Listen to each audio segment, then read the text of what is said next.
Galactic Alpha Dominance Established. Part 1. The council chamber fell silent as Supreme Claw entered. She was massive, nearly 3 meters tall, with scales that gleamed like polished obsidian and claws that could tear through steel. Behind her walked 12 more warriors, each one a predator that had evolved at the top of their world's food chain for millions of years. The other species in the chamber instinctively moved back, creating space. This was the way of things. The strong commanded respect through presence alone. Ambassador Sarah watched from Earth's delegation booth. She was small compared to most species here, barely 1.6 meters tall, with soft skin and no natural weapons to speak of. Next to her sat Commander James, who wore the dark blue uniform of Earth's United Defense Fleet. He appeared relaxed, but Sarah noticed his eyes tracking every movement in the chamber. Reached the center podium and turned to face the assembled council. "The matter before us is simple," she said, her voice resonating through the chamber's translation system. "The Empire has discovered evidence that Sector 447 was once part of our ancestral territory. We claim it under the doctrine of historical rights." Murmurs rippled through the chamber. The ambassador, a slug-like creature with multiple eye stalks, spoke up nervously. "But Supreme Claw, that sector has been unclaimed neutral space for over 5,000 years. 7 species currently operate there under Council guidelines." "That is irrelevant," said flatly. "Our claim supersedes your recent presence. You have one standard cycle to evacuate all operations. This is not a request." Sarah stood up. The movement was small, but every species in the chamber turned to look at her. Humans were still new here, only 73 years since first contact. Most species considered them curious but ultimately insignificant. "Earth objects," Sarah said calmly. "We have 3 mining operations in that sector established 30 years ago. We followed all council protocols. We're not leaving." The chamber erupted in shocked chirps, clicks, and whistles. The ambassador's eye stalks wilted. Even Sarah's own deputy looked at her with wide eyes. His head turned slowly toward the human delegation, her yellow eyes fixed on Sarah with the intensity of a predator spotting prey. "You object? You, who have barely left your own solar system when my people were building empires." "Yes," Sarah said, "we object." "Do you know who we are?" His voice dropped lower, more dangerous. "Do you know what we have done to species who us?" Sarah pulled up a holographic display. "I do. 23 civilizations conquered or destroyed in the last 10,000 years. The genocide 4,000 years ago. The extinction 2,000 years ago. The subjugation of 47 vassal species. Your empire is built on fear." "Fear is the natural order," said. "The strong rule, the weak submit. This is the way of the universe." "That's not our way," Sarah replied. The ancient species in the chamber tried to intervene. The Axe Prime, a being that had lived for 3,000 years, projected calming pheromones. "Ambassador, perhaps we should discuss this more reasonably. They have legitimate historical claims. Your species is still learning our ways. Sometimes wisdom means choosing not to fight." Commander stood up beside Sarah. "We know exactly what we're doing." Laughed, a sound like grinding rocks. "You are prey pretending to be predators. Look at you. Soft skin, blunt teeth, no claws, no armor. You are not built for war." "You're right," said. "We're not built for war. We built ourselves for it." The Supreme Claw studied him for a long moment. "I will make this simple for your limited understanding. My fleet will arrive at Sector 447 in one cycle. If your ships are still there, we will remove them. If you resist, we will destroy them. After that, we will come to your home system and teach you the lesson 23 other species learned. Do you understand?" Sarah didn't blink. "Come and take it." The chamber went completely silent. Even the automated system seemed to pause. His claws extended fully. "What did you say?" "You heard me," Sarah said. "You want our sector, come and take it." The Axe Prime's voice was urgent. "Ambassador, you must reconsider. They have 300 warships in their nearest fleet. They have weapons that can crack planets. This is not pride worth dying for. It's not about pride, Sarah said, looking at each delegation in turn. It's about whether the galaxy will let ancient empires dictate reality forever, or whether we'll stand up and say enough. Turned to leave, her warriors following. At the door she looked back. One cycle, human, then you will learn fear. After the left, chaos erupted in the council chamber. Dozens of species tried to approach the human delegation, some offering sympathy for their coming destruction, others asking if they were insane. Sarah and left quickly, returning to their ship. Once inside the secure briefing room, Sarah's confident mask fell away. Tell me we're not about to get everyone killed. Honestly, pulled up tactical displays. It's going to be close. That's not reassuring, James. You want reassurance or truth? He zoomed in on Sector 447. We've been preparing for this for 15 years, ever since we realized the Council was built on submission to old empires. Preparing how? Smiled grimly. The mining operations, real, but that's not their primary purpose. We've been building fortress stations disguised as industrial facilities, seeding the sector with defensive satellites that look like debris, creating kill zones that appear to be empty space. The Council will call that deceptive. War is deceptive, said. That's something these ancient empires forgot. They've been fighting the same way for thousands of years because it always worked. Overwhelming force, frontal assaults, honor combat. They think war is a ritual. And we don't. We think war is survival by any means necessary. He pulled up historical data from Earth. They are apex predators. They evolved to be the strongest thing on their planet. They've never had to be smart because they were always the biggest threat. Sarah studied the images, and we evolved as prey that got smart enough to become predators. Every advantage we have, we made ourselves. Tools, tactics, technology. We're not the strongest species, Sarah. We're the one that learned how to beat the strong. Will it be enough? Against 300 ships, considered. If we fight their way, no chance, but we're not going to fight their way. The cycle passed quickly. Across human space, the news spread. Most people didn't understand why their government was picking a fight with the galaxy's apex empire. Some protested. Others. Earth's stock markets crashed and recovered 3 times. In Sector 447, 47 human ships moved into defensive positions. Commander commanded from the UDS Defiance, a relatively small destroyer by standards. His captains were hand-picked, each one trained in a doctrine of warfare that humanity had perfected over thousands of years of fighting itself. They're going to expect us to run, Captain said from the UDS Relentless. When we don't, they'll expect us to form a defensive line. Then we'll do neither, replied. Spread formation, make them work for every engagement. No massed fleet action unless we choose it. The Armada arrived exactly when promised. 300 warships emerged from hyperspace in a display meant to overwhelm and terrify. Each ship was massive, bristling with weapons, armored to withstand any conventional attack.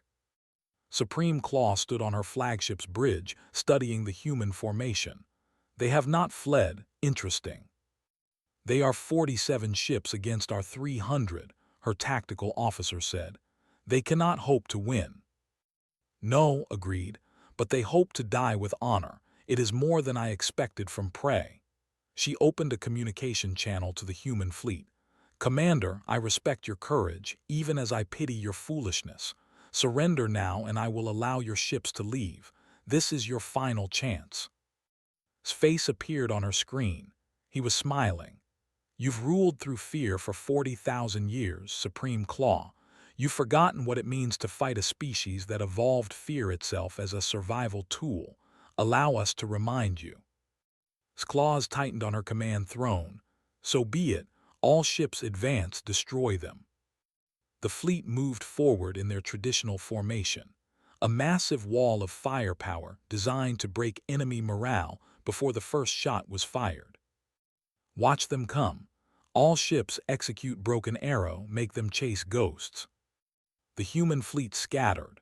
Ships broke in every direction, no pattern, no formation that made sense to traditional military doctrine. The tactical computers struggled to assign targets. They flee in chaos, officer reported. But felt something wrong. No, this is something else. All ships maintain cohesion. Do not break formation to pursue individual targets. Her order came too late. Captains, confident in their superiority, broke ranks to chase down individual human ships. It was what they'd always done. The first destroyer exploded when it crossed an invisible line in space. Mines that had been disguised as space debris activated, tearing through its shields and hull.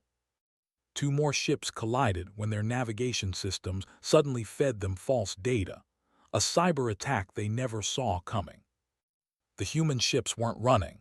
They were leading the into prepared killing grounds. Watched his tactical display. Now they know. Now the real fight begins. Part 2. Supreme Claw stared at her tactical display in disbelief. In the first 10 minutes of engagement, she'd lost 12 ships. 12. The Empire hadn't lost 12 ships in a single battle in over a century. Report, she snarled at her tactical officer. The humans are using unconventional weapons, mines disguised as debris, cyber attacks on our navigation systems, false sensor readings. They've turned the entire sector into a trap. Then we adapt. All ships, visual confirmation only. Ignore sensor data. Close to weapons range and destroy them with overwhelming firepower. The fleet reformed, moving more cautiously now. But the human ships refused to give them a clean fight.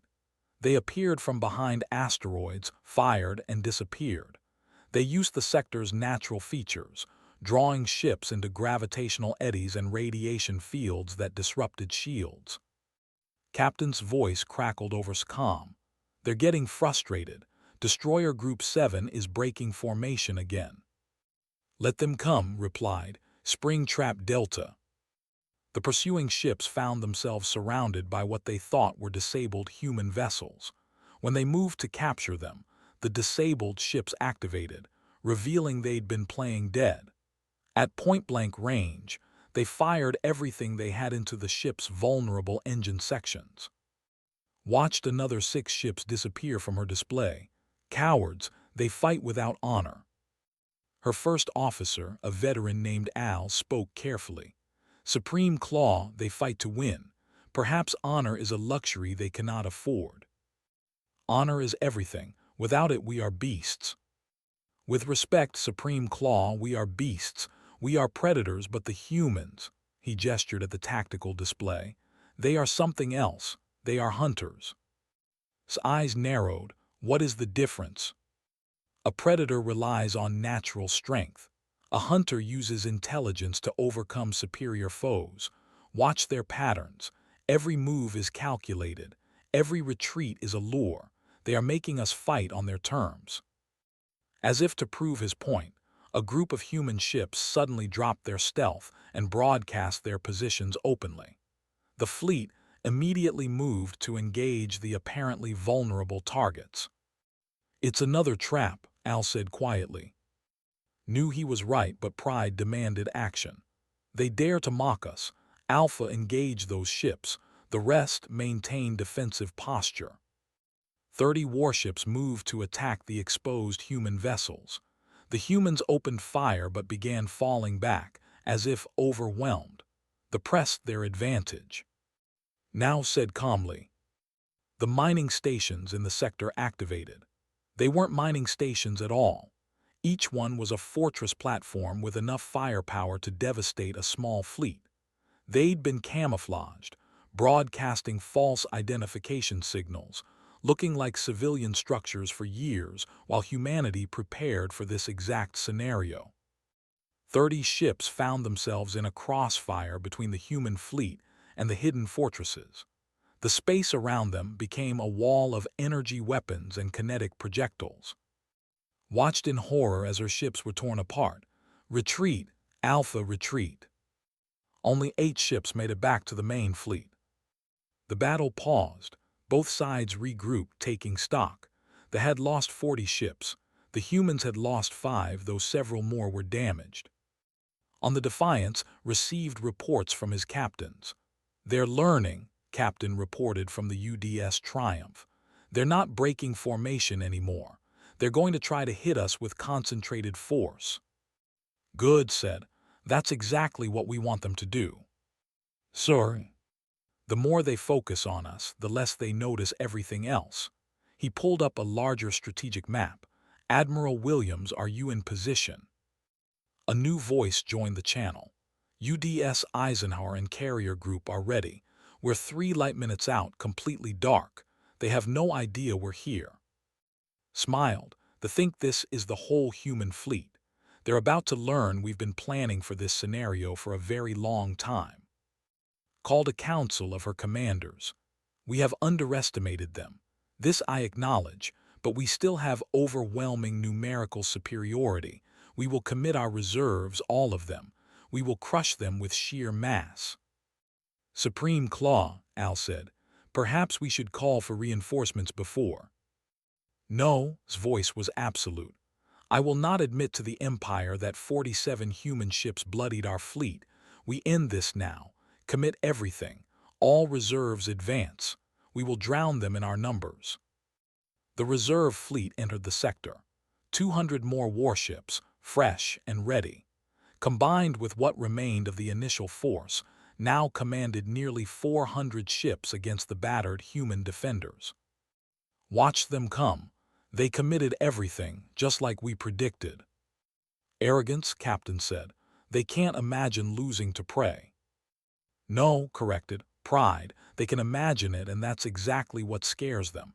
If they can lose to us, everything they've built collapses. So they have to win here now completely. They have to prove we're nothing." He opened fleet-wide communications. "All ships, this is, you know what to do. Execute Operation Revelation." The human fleet suddenly split.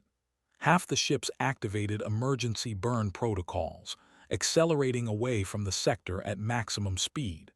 The other half dove toward the planets in the system, using their gravity wells as cover. It looked like a full retreat. The humans had finally broken. "After them," ordered. "Do not let them escape. I want every ship destroyed." The fleet surged forward, abandoning caution in their eagerness to finish the battle. They charged into the heart of the sector, into the kill zone that humanity had spent years preparing. "Now," Admiral said. The UDS Eisenhower and her carrier group dropped stealth. 15 heavy cruisers and 3 carriers appeared on this flank, launching fighters and firing every weapon they had. The fleet had committed to pursuing what they thought was a retreating enemy and couldn't turn in time. At the same moment, the human ships that had fled reversed course. The ones hiding near the planets emerged. Suddenly, they weren't hunting prey anymore. They were surrounded. The hidden fortresses activated one by one. There weren't 3 or 4 in the sector. There were 50, each one positioned at carefully calculated firing points. Every approach vector, every retreat path, every defensive position the might take had been anticipated and covered. Understood in that terrible moment. The mining operations had never been the point. The sector itself was a weapon, and humanity had spent decades turning it into a perfect trap. They'd sacrificed 5 ships to make the commit everything, to make them so confident they'd abandon tactical sense. "It's an ambush," she whispered. "The entire sector is an ambush." The space around her erupted into chaos. Ships fired in all directions, but there were too many targets, too much incoming fire. The formations collapsed. Ships collided trying to evade. The cyber attacks that had seemed like minor nuisances earlier now cascaded through their systems, turning friendly fire protocols off, feeding false targeting data. "Supreme Claw, we must retreat," Al shouted over the sound of explosions. There is no retreat, said, watching her fleet die around her. They've planned for everything. She was right. The human ships didn't try to destroy every vessel. They focused on command ships, on engines, on anything that would trap the fleet in the killing ground. Ships that tried to flee found their hyperspace drives disabled by targeted electromagnetic pulses. Those that fought were systematically destroyed by coordinated fire from multiple angles. It wasn't a battle anymore. It was an execution. Its flagship shuddered as something tore through its shields. "We're venting atmosphere on decks 4 through 9, her damage control officer reported. "Main weapons offline, engines at 30%. Another impact, the lights flickered. "Supreme Claw," Al said quietly. "We must signal surrender, the fleet is lost." Looked at the tactical display. Of 500 ships, less than 100 remained combat-capable, and even those were damaged. The humans had lost perhaps 20 ships total. "How?" she asked. "We had every advantage, numerical superiority, weapons superiority, experience." "They had something we forgot," Al said. "Desperation. We fight to maintain dominance. They fight to survive. And survival makes you creative in ways comfort never can." A communication request came through. His face appeared on the screen. He looked tired but determined. "Supreme Claw, you've lost. Order your remaining ships to stand down." "You fight without honor," said. "We fight to win," replied. "There's a difference between honor and suicide. You came here to teach us fear, but humans already know fear. We've lived with it our entire existence. We just learned not to let it stop us." His claws dug into her command throne. Every instinct screamed at her to fight, to die with glory rather than surrender. But looking at the faces of her surviving crew, she realized something. The doctrine had always been that the strong ruled and the weak submitted. But what happened when the strong lost? "All ships," she said, her voice heavy, "stand down, cease fire." The battle ended. In the silence that followed, both fleets hung in space, surrounded by debris and the dead. Sent a final message. "Return to your empire, Supreme Claw. Tell them what happened here. Tell them the age of ruling through fear is over." His flagship limped away, leading the shattered remnants of her fleet.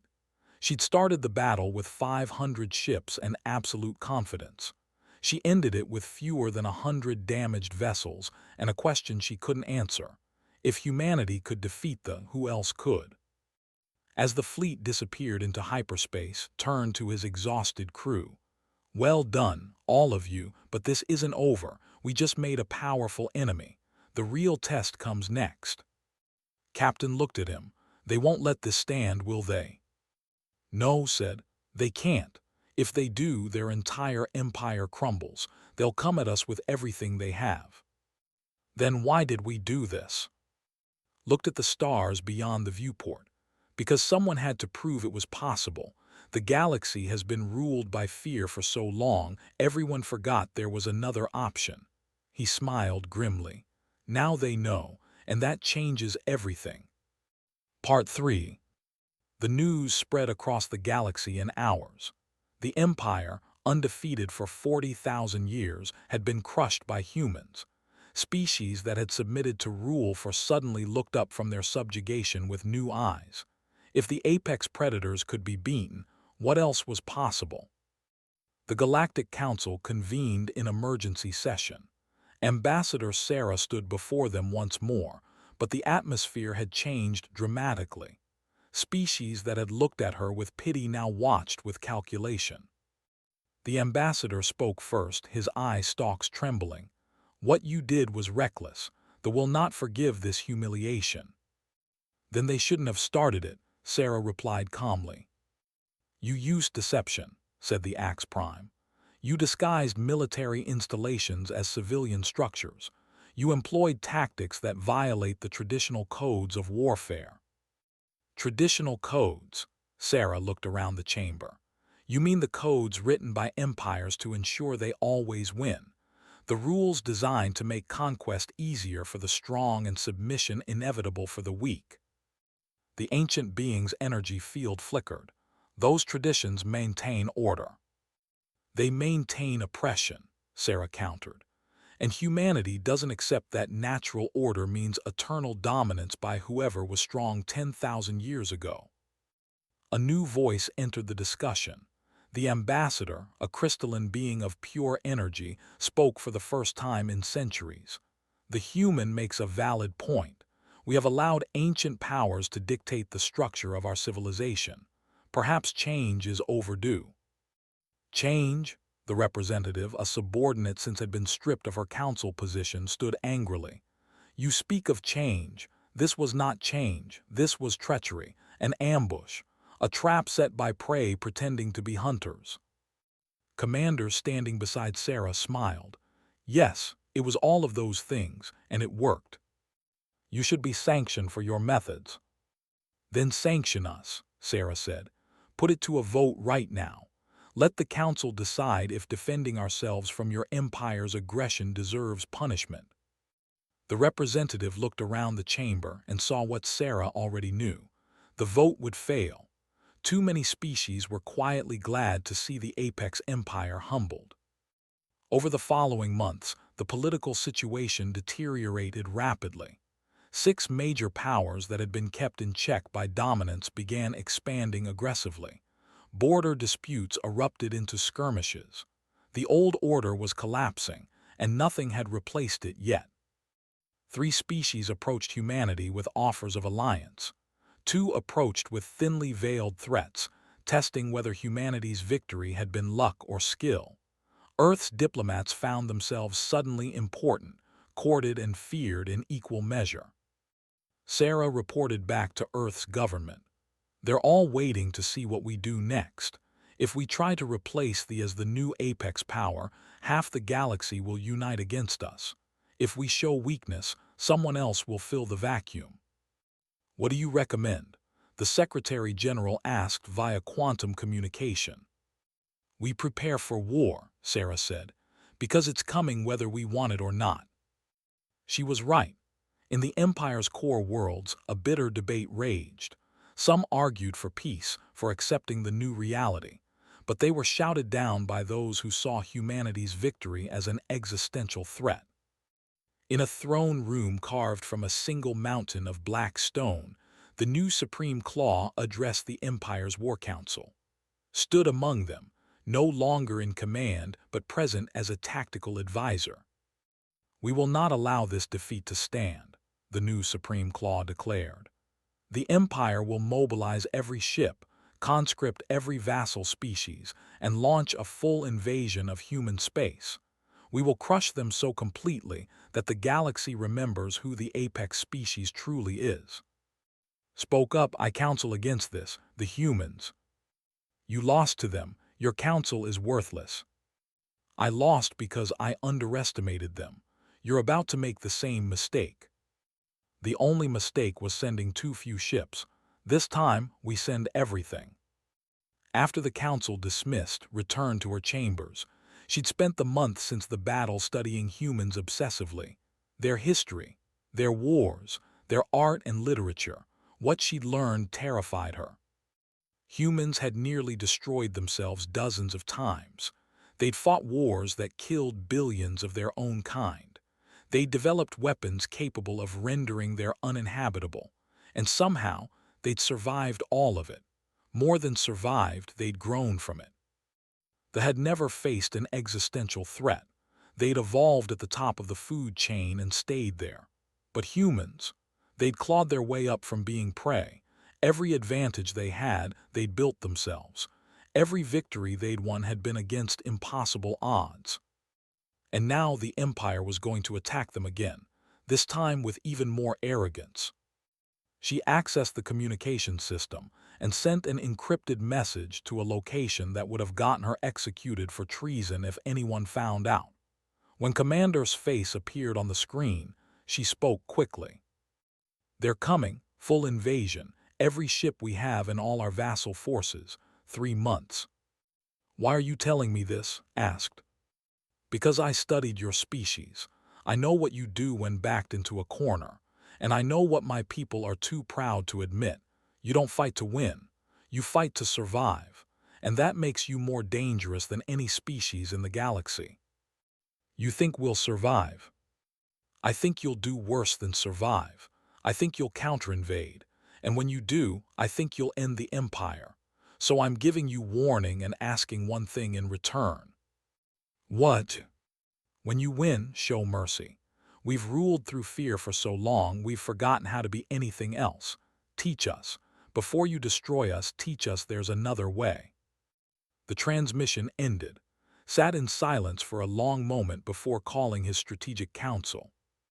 3 months later, the invasion force arrived at the borders of human space. It was the largest military operation in galactic history. 15,000 warships, including conscripted vessels from 40 vassal species. The armada was so massive it took hours just to complete the hyperspace transition. The new Supreme Claw stood on the flagship's bridge, confident in absolute victory. Humanity will learn the price of defiance. We will burn their worlds and scatter their survivors across the galaxy as a warning. But as the fleet moved deeper into human space, something felt wrong. There was no resistance. Human colonies were evacuated, empty. Defense stations were abandoned. It was as if humanity had simply run away. They flee before our might, the Supreme Claw declared. Chase them to there. We will finish this where it began. The fleet reached Earth's solar system, expecting a final desperate defense. Instead, they found it heavily fortified but defended by only a token force. This is a trap, one admiral said. Everything is a trap with humans, another replied. But we have 15,000 ships. No trap can stop this. They were right about the trap. They were wrong about stopping it. The moment the fleet committed to attacking Earth, humanity's real navy appeared behind them. Not in human space, in space. Across 200 light-years, coordinated attacks struck industrial worlds, supply depots, and communication hubs simultaneously. Human fleets had used the 3 months to position themselves not for defense, but for a counteroffensive on a scale the galaxy had never seen. Commander led the main strike force. They didn't target civilian populations. They targeted infrastructure, shipyards, weapons factories, command centers. The humans had learned the Empire's entire logistics network and were systematically dismantling it. This is madness, an admiral transmitted in panic. They're attacking our core worlds while we're attacking theirs. But Earth's defenses, it turned out, were far stronger than they appeared. The invasion force found itself trapped in a defended system, unable to break through, while news arrived of defeat after defeat in their own territory. The Supreme Claw watched his empire crumble in real time. How did they know our positions, our supply lines? The answer was simple and devastating. 47 vassal species had been secretly contacted by human intelligence over the past 3 months. Every one of them had been subjugated by force. Every one of them remembered what freedom felt like. And every one of them had provided information about their oppressors. The humans hadn't just studied military doctrine. They'd studied the entire imperial system and found its weakness. An empire built on fear crumbles the moment the fear fades. After 4 months of warfare, human fleets appeared in orbit over the itself. The Supreme Claw's invasion force was still trapped at Earth, battered and unable to break free. The Empire had no reserves left, no allies, no options. Face appeared on every communication screen across the capital world. Supreme Claw, your invasion has failed. Your empire is broken. I'm offering terms one time. Total demilitarization. War crime tribunals for those who ordered atrocities against conquered species. Reparations. And a complete restructuring of your government with oversight from freed vassal species. The Supreme Claw's response was defiant. We will never submit to prey. Then you'll go extinct, said flatly. I have 40 ships in orbit. Each one carries weapons that can sterilize continents. I don't want to use them, but I will if you force me to. watching from her exile, knew what would happen next. The Supreme Claw would choose death over dishonor. The Empire would be destroyed. Billions would die. She accessed the planetary communication system and broadcast to every on the "My people, I am the Supreme Claw who lost the first battle to humanity. I speak to you now not as a warrior but as someone who learned the truth. We are not the apex predators we thought we were. We are not invincible, and clinging to that delusion will end our species." "Traitor," the Supreme Claw roared. "No," said calmly. "I am the only one trying to save us. The humans don't want to rule us. They don't want to exterminate us. They want us to change, to become something other than predators, and we can. I've studied them. I've learned from them. They were prey once too. They evolved past it. So can we." Across the planet, millions of listened. Many were angry, but many more were tired of war, tired of conquest, tired of being told their value came from dominating others. The Supreme Claw tried to order us arrest, but his own guards refused. The Empire's will to fight had broken. 48 hours later, the government formally surrendered. The aftermath took years to resolve. The Galactic Council was reorganized. Humanity insisted on a new principle. No species would be allowed to hold absolute military dominance. Power would be balanced, monitored, and checked by a coalition of species committed to preventing future empires. The territory was split. Their military was reduced to a defensive force.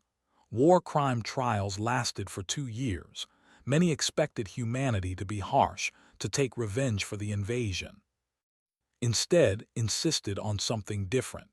"We're not here to replace one empire with another. We're here to prove empire doesn't have to be the model." Worked with human advisors to help transition the culture. It was painful watching her species grapple with their new reality, but slowly something unexpected happened. Without the burden of maintaining dominance, society began to change. Scientists who'd been building weapons started building other things. Warriors became explorers. Fear gave way to curiosity. 10 years after the war, Ambassador stood in the Galactic University on Earth, giving a lecture to students from 40 species. A young in the back row raised his hand. "Ambassador, I have a question. How did humanity know they would win the war?" Sarah smiled at the earnest young face. "We didn't." The students looked shocked. "We didn't know if we'd win," Sarah continued. "We just knew we couldn't accept the alternative. Living under tyranny, submitting to empires built on fear, that wasn't acceptable. So we